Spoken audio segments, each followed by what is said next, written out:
Praise the lord. ದೇವರ ಪರಿಶುದ್ಧ ನಾಮಕ್ಕೆ ಸ್ತೋತ್ರವಾಗಲಿ. ಈ ದಿನದಲ್ಲಿ ನಾವೊಂದು ವಾಕ್ಯನ ಧ್ಯಾನಿಸುವಂತರಾಗಿರೋಣ. ನೋಡ್ರಿ, ಮತ್ತೇನೆ ಬರೆದ ಸುವಾರ್ತೆ 14ನೇ ಅಧ್ಯಾಯ 13ರಿಂದ 21ನೇ ವಚನದವರೆಗೂ ಅಲ್ಲೊಂದು ಸಾಮ್ಯವಿದೆ ನೋಡ್ರಿ. ಅಂದ್ರೆ ಅಲ್ಲಿ ನಿಜವಾಗಿ ನಡೆದಿರುವಂತ ಒಂದು ಘಟನೆ. ಆ ಘಟನೆ ಏನೆಂಬುದಾಗಿ ನಾವು ನೋಡುವುದಾದರೆ, ಯೇಸು ಬೆಟ್ಟದ ಕಡೆ ಹೋದಾಗ ಯೇಸುವಿನ ಸಮಾಚಾರವನ್ನು ಕೇಳಿ ಊರಲ್ಲಿರುವಂತ ಎಲ್ಲಾ ಜನಗಳು ಗುಂಪು ಗುಂಪಾಗಿ ತಮ್ಮ ಊರುಗಳಿಂದ ಕಾಲುನಡಿಗೆಯಿಂದ ಆತನ ಹಿಂದೆ ಬಂದರು ಎಂಬುದಾಗಿ.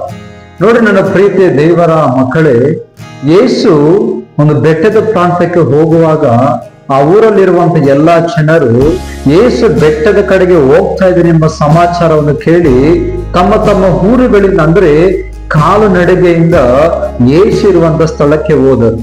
ಈಗ ಅಲ್ಲಿ ನಡೆಯುವಂತ ಕಾರ್ಯ ಏನು? ಯೇಸು ಬೆಟ್ಟದ ಮೇಲೆ ಅನೇಕರಿಗೆ ಸ್ವಸ್ಥತೆ ಅಂದ್ರೆ ಬಿಡುಗಡೆಯನ್ನು ಮಾಡಿದನು.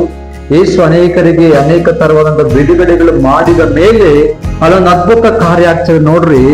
ಈಗಾಗಲೇ ಅಲ್ಲಿ ಸಂಜೆ ಆಗ್ತಾ ಬರ್ತಾ ಇದೆ. ಅವ್ರು ಬೆಳಿಗ್ಗೆಯಿಂದ ಅವ್ರು ಎಷ್ಟು ದಿನ ಆಗಿತ್ತು ಅಲ್ಲಿಗೆ ಬಂದು ಗೊತ್ತಿಲ್ಲ. ಆಗ ಅಲ್ಲಿ ಶಿಷ್ಯರು ಬಂದು ಹೇಳ್ತಾ ಇದ್ರು, ಯೇಸುವೆ, ಅವ್ರು ಬಂದು ಈಗಾಗಲೇ ತುಂಬಾ ಹೊತ್ತಾಯಿತು, ಈಗಾಗಲೇ ಸಂಜೆ ಆಗ್ತಾ ಇದೆ, ಅವರನ್ನು ಊಟಕ್ಕೆ ನೀನು ಕಳಿಸಿಕೊಡು ಎಂಬುದಾಗಿ ಅಪ್ಪಣೆ ಕೊಡು ಎಂಬುದಾಗಿ ಶಿಷ್ಯರಿಗೆ ಕೇಳಿದರು. ಆಗ ಯೇಸು ಹೇಳ್ತಾ ಇದ್ದಾರೆ, ಅವರಿಗೆ ಇವತ್ತು ನೀವೇ ಊಟವನ್ನು ಕೊಡ್ರಿ ಎಂಬುದಾಗಿ. ಹಾಗಾದ್ರೆ ಅದೊಂದು ಅಡವಿಯ ಪ್ರಾಂತ. ಅಡವಿಯ ಪ್ರಾಂತದಲ್ಲಿ ಯಾವುದೇ ತರವಾದಂತ ಒಂದು ಊಟವು ಅವರಿಗೆ ಸಿಗುವುದಿಲ್ಲ. ಆದ್ರೆ ಯೇಸು ಶಿಷ್ಯರಿಗೆ ಹೇಳ್ತಾ ಇದ್ರೆ, ನೀವೇ ಅವರಿಗೆ ಊಟಕ್ಕೆ ಕೊಡ್ರಿ ಎಂಬುದಾಗಿ.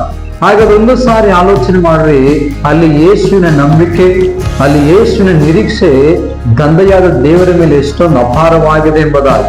ಇವತ್ತು ನಾವು ಅನೇಕ ಕಡೆಗಳಿಗೆ ಸೇವೆ ನಿಮಿತ್ತವಾಗಿ ನಾವು ಹೋಗ್ತೀವಿ, ಅನೇಕ ಅಪನಂಬಿಕೆ ಅನ್ನೋ ವಿಷಯದ ಮೇಲೆ ಹೋಗ್ತೇವೆ. ಆದ್ರೆ ಇಲ್ಲಿ ಯೇಸು ಹೇಳ್ತಾ ಇದ್ರೆ ಏನಂದ್ರೆ, ನೀವೇ ಅವರಿಗೆ ಊಟಕ್ಕೆ ಕೊಡಿರಿ ಎಂಬುದಾಗಿ.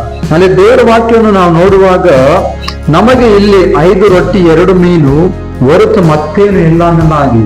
ಅಲ್ಲೊಬ್ರು ಹೇಳ್ತಾ ಇದ್ರೆ, ಯೇಸುವೆ, ನಮ್ಮಲ್ಲಿ 5 ರೊಟ್ಟಿ 2 ಮೀನು ಇದೆ ಎಂಬುದಾಗಿ. ಹಾಗಾದ್ರೆ ಅಲ್ಲಿರುವಂತ ಜನರ ಇದ್ದಾರೆ. ಆದ್ರೆ ಅಲ್ಲಿರುವಂತ ಸುಮಾರು ಜನರಿಗೆ ಈ 5 ರೊಟ್ಟಿ 2 ಮೀನು ಸಾಲುವುದಿಲ್ಲ. ಆದ್ರೆ ಯೇಸು ತನ್ನ ಕೈಗಳಿಗೆ ಅದನ್ನು ತೆಗೆದುಕೊಂಡು ಕರ್ತನ ಕಡೆಗೆ ನೋಡಿ ದೇವರ ಸ್ತೋತ್ರ ಮಾಡಿ ರೊಟ್ಟಿಗಳನ್ನು ಮುರಿದು ಶಿಷ್ಯರ ಕೈಗೆ ಕೊಟ್ಟನು. ಶಿಷ್ಯರು ಜನರ ಗುಂಪಿಗೆ ಕೊಟ್ಟರು. ಯೇಸು 5 ರೊಟ್ಟಿ 2 ಮೀನನ್ನ ತನ್ನ ಕೈಗಳಲ್ಲಿ ತೆಗೆದುಕೊಂಡು ಆಕಾಶದ ಕಡೆಗೆ ಕಣ್ಣುಗಳೆತ್ತಿ ನೋಡಿ ತನ್ನ ತಂದೆಯಾದ ದೇವರಿಗೆ ಪ್ರಾರ್ಥಿಸಿ ಆ 5 ರೊಟ್ಟಿ 2 ಮೀನನ್ನು ಶಿಷ್ಯರ ಕೈಗೆ ಕೊಟ್ಟಾಗ ಶಿಷ್ಯರು ಆ 2 ಮೀನು 5 ರೊಟ್ಟಿಯನ್ನು ತೆಗೆದುಕೊಂಡು ಹೋಗಿ ಜನರ ಗುಂಪಿಗೆ ಹಂಚಿದರು. ಇಲ್ಲಿ ನಡೆದಂತ ಅದ್ಭುತ ಏನಂದ್ರೆ ನೋಡ್ರಿ, ಅಲ್ಲಿ ದೇವ ವಾಕ್ಯದಲ್ಲಿ ಪಡ್ತಾ ಇದೆ, ಅವರೆಲ್ಲರೂ ಊಟ ಮಾಡಿ ತೃಪ್ತರಾದರು. ಮಿಕ್ಕ ತುಂಡುಗಳನ್ನು ಕೂಡಿಸಲಾಗಿ 12 ಪುಟ್ಟಿ ತುಂಬಿತು. ಊಟ ಮಾಡಿದವರು ಹೆಂಗಸರು ಮಕ್ಕಳು ಅಲ್ಲದೆ ಗಂಡಸರೇ ಕಡಿಮೆ 5,000 ಮಂದಿ. ದೇವರ ವಾಕ್ಯವನ್ನು ಕೇಳುವಂತ ನೀವು ಸ್ಪಷ್ಟವಾಗಿ ಕೇಳಬೇಕು. ಅಲ್ಲಿ 5 ರೊಟ್ಟಿ 2 ಮೀನನ್ನು ಬಂದಿರುವಂತ ಎಲ್ಲಾ ಜನರು ಊಟ ಮಾಡಿ ಅಂದ್ರೆ ಅಲ್ಲಿ ತೃಪ್ತರಾದರು. ಅವರಿಗೆ ಎಷ್ಟು ಬೇಕನ್ನಿಸುತ್ತೋ ಅಷ್ಟು ಅವರು ತಿಂದರು ಸಹ ಇನ್ನೂ ಅಲ್ಲಿ 12 ಪುಟ್ಟಿಗಳು ಮಿಗಿಲಿವೆ. ಇನ್ನೊಂದನೇದಾಗಿ ನಾವು ನೋಡುವುದಾದರೆ ಅಲ್ಲಿ ಸುಮಾರು ಹೆಂಗಸರು ಮಕ್ಕಳು ಅಲ್ಲದೆ ಕೇವಲ ಗಂಡಸರಲ್ಲಿ 5,000 ಮಂದಿ ಎಂಬುದಾಗಿ.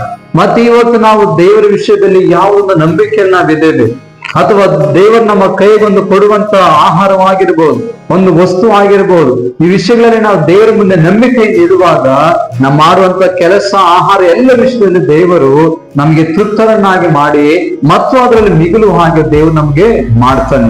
ಇವತ್ತು ದೇವರ ವಾಕ್ಯವನ್ನು ಕೇಳುವಂತ ನೀನು ಇದರಿಂದ ಕಲಿಯುವಂತ ಒಂದು ವಚನ ಏನಂದ್ರೆ, ಒಂದು ಅರ್ಥ, ನಾವು ಅಡವಿಯಲ್ಲಿರಬಹುದು, ನಾವು ಮನೆಯಲ್ಲಿರಬಹುದು, ಎಲ್ಲಿದ್ರೂ ಪರವಾಗಿಲ್ಲ, ನಾವು ನಂಬಿರುವಂತ ದೇವರು ನಂಬಿಗಸ್ತನ. ಯಾಕೆಂದ್ರೆ ಆತನ ಅಸಾಧ್ಯವಾದದ್ದನ್ನು ಸಾಧ್ಯವಾಗಿ ಮಾಡುವಂತ ದೇವರು ನಾವು ನಂಬಿರುವಂತ ದೇವರು ಮಾತ್ರನೇ.